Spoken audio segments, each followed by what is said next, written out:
ဆိုမြတ်စွာဘုရားရှင်ကနေပြီးတော့ကောသလမင်းကြီးကိုဟုတ်တယ်အဲ့ဒီကြောက်တုံးကြီးမှာ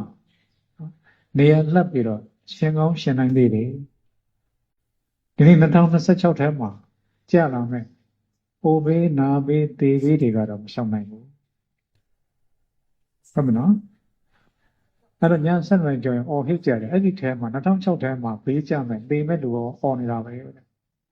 တတ်တော်တွေသိနိုင်ပါမှာဒါကြောင့်မို့မြတ်စွာဘုရားရှင်ကနေမင်းကြီးတဲ့တပါးတော်အရာတွေမှာရှင်ဤပြေဝတွေနဲ့စင်တတ်တွေမြင်တတ်တွေယထာတတ်တွေခြေရင်တတ်တွေနဲ့ရှောင်လဲနိုင်ကောင်းနိုင်လိမ့်မယ်တချို့အရာတွေမှာမင်းအမတ်တွေနဲ့ပုံသားတွေရှိတယ်အမတ်တွေရှိတယ်ဟောကိန်းတွေထုတ်တယ်အဲ့ဒါလိုမျိုးသူတို့ရှိရတယ်အကြံဉာဏ်ယူပြီးတော့ဟောကိန်းတွေထုတ်ပြီးတော့စင်ဤပြေဝတွေနဲ့ရှောင်ကောင်းရှောင်နိုင်လိမ့်မယ်ဓမ္မမဟုတ်ရင်လေအတပြာငွေကြီးတွေပေးပြီးတော့ဖျားယောင်းသွေးဆောင်ပြီးတော့ရှောင်ကောင်းရှောင်နိုင်လိမ့်မယ်ဒါပေမဲ့တဲ့ယနေ့ခါမှာကြောက်ရောက်လာတဲ့ဟိုဘေးနာဘေးသေဘေးကတော့ရှောင်လဲနိုင်ကြမရှိဘူးမင်းဖြစ်စေမင်းမူတမ်းပဲဖြစ်စေပုံနာဖြစ်စေတကြွယ်ဖြစ်စေဒေါဇနာသားဖြစ်စေအမိုက်ကောက်သမားဖြစ်စေမြည်သူမဆိုးတဲ့ဒီအိုခြင်းတရားနာခြင်းတရားသိခြင်းတရားတွေကြိတ်ချေနှိမ့်ဆက်ခြင်းကိုခံရတဲ့အခါကာလကြလို့ရှိရင်တရားနဲ့အညီကျင့်ခြင်းနဲ့နေရမယ်တရားနဲ့အညီကျင့်ခြင်းရတော့သစ္စာ၄ပါးတရားတဲ့ဗာတရားတဲ့နော်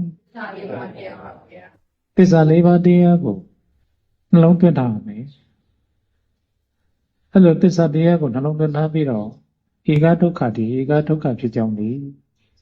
ဧကဒုက္ခချုပ်ရဒီဧကဒုက္ခချုပ်ရအကျဉ်းဒီဆိုတဲ့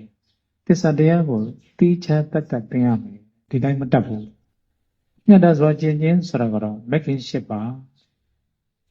မှန်ကန်တဲ့အမြင်ရှိတဲ့သူတွေကမှန်ကန်တဲ့အကြံပဲပြောတယ်ဆင်းရဲမဲ့ထုတ်ရုံမဲ့အကြံမကြံဘူး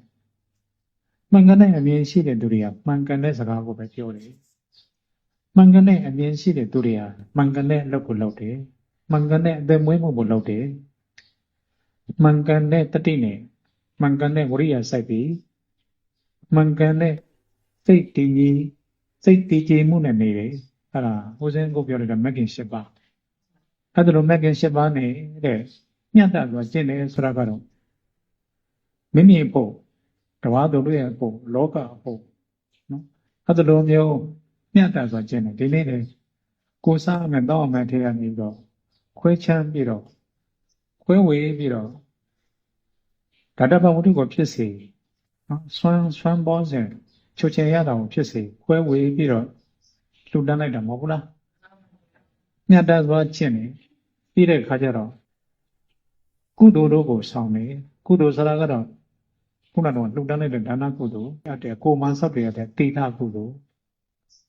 မိမိစိတ်ကိုဆောက်တည်တဲ့ဘာဝနာကုသိုလ်ဒါကြောင့်တရားမင်းကြီးတဲ့